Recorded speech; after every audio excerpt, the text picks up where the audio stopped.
over the last 10 years? Counting or not counting gang violence? Great. On September 10th, political commentator and conservative activist Charlie Kirk was fatally shot during a public speaking event at Utah Valley University. You just see his neck just like open up and there's just like so much blood that just came out. The tragic incident has shocked the nation and reignited heated conversations around political violence, security, and rhetoric in American public life. Counting or not counting gang violence? Great. In the immediate aftermath of the shooting, a video clip resurfaced, one in which Kirk himself made a disturbing prediction that political opponents might attempt to assassinate him and others like him. Now, with his death confirmed, many are asking, did Charlie Kirk foresee his own fate? It's worth to have a cost of, unfortunately, some gun deaths every single year, so that we can have the Second Amendment to protect our other God-given rights. Charlie Kirk was delivering a keynote address at a student-organized event focusing on free speech and conservative values. According to eyewitness accounts, a single gunshot rang out, striking Kirk in the neck. Oh my God! Emergency responders transported him to a nearby hospital. But despite intensive medical efforts, Kirk was pronounced dead later that evening. The gunman is believed to have fired from a distance, potentially from a rooftop or elevated position adjacent to the university building. Authorities have since recovered a high-powered rifle, but the investigation into the shooter's identity and motive remains ongoing. A manhunt is underway, and federal agencies are now involved. I've been in touch with President Trump, with FBI Director Kash Patel. We are completely aligned with our state and federal partners as we work through this case. Now, this is a dark day for our state. It's a tragic day for our nation. And I want to be very clear that this is a political assassination. We have a person of interest in custody that is being interviewed right now. That is not George Zinn. That is not George Zinn. That is correct. Yes, we are actively looking for anyone and everyone who has any possible information relating to the shooting. Charlie Kirk was first and foremost a husband and a dad to two young children.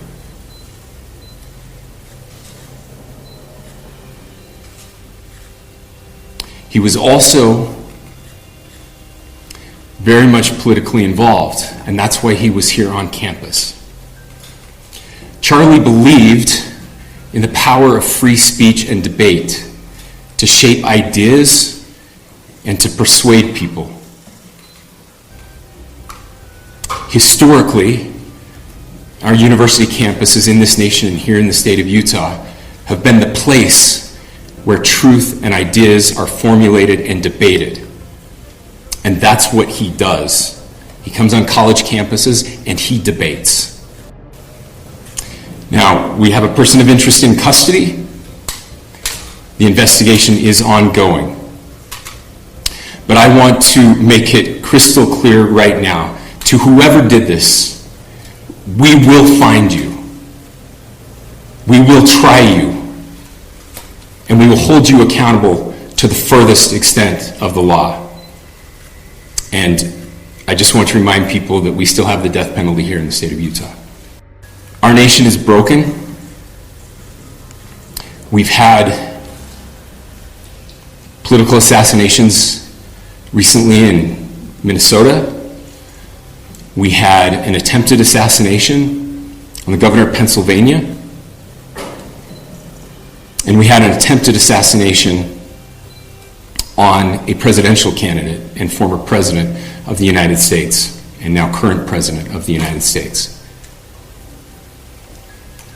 Nothing I say can unite us as a country.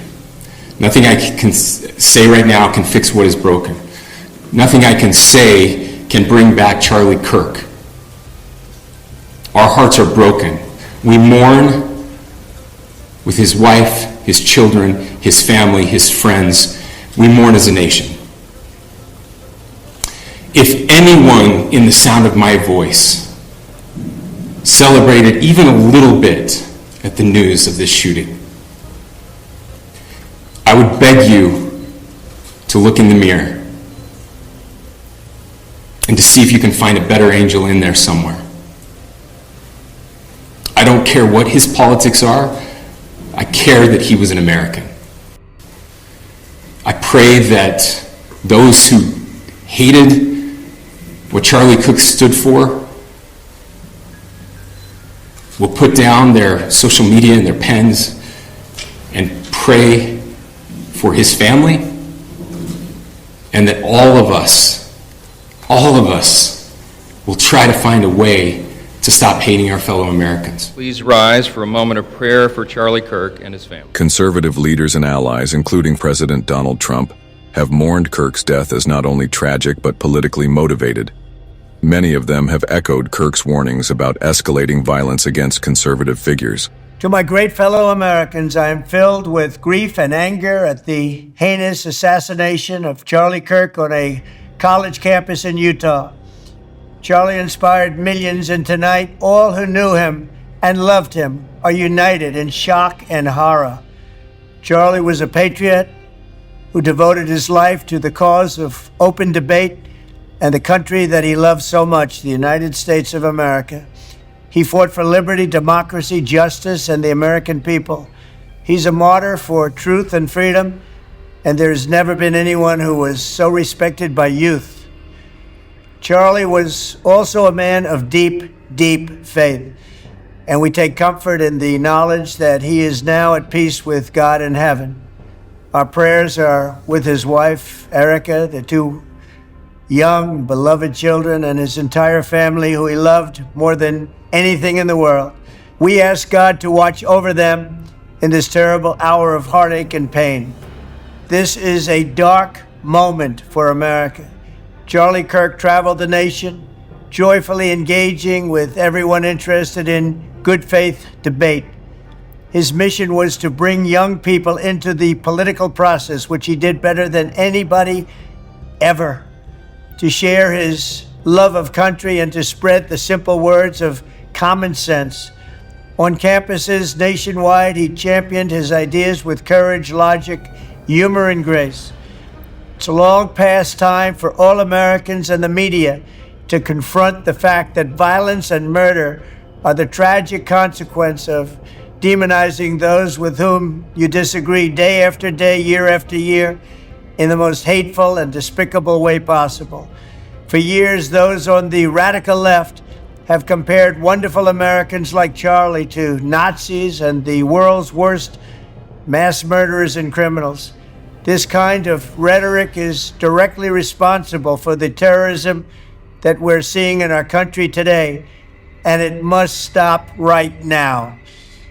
My administration will find each and every one of those who contributed to this atrocity and to other political violence, including the organizations that fund it and support it, as well as those who go after our judges, law enforcement officials, and everyone else who brings order to our country.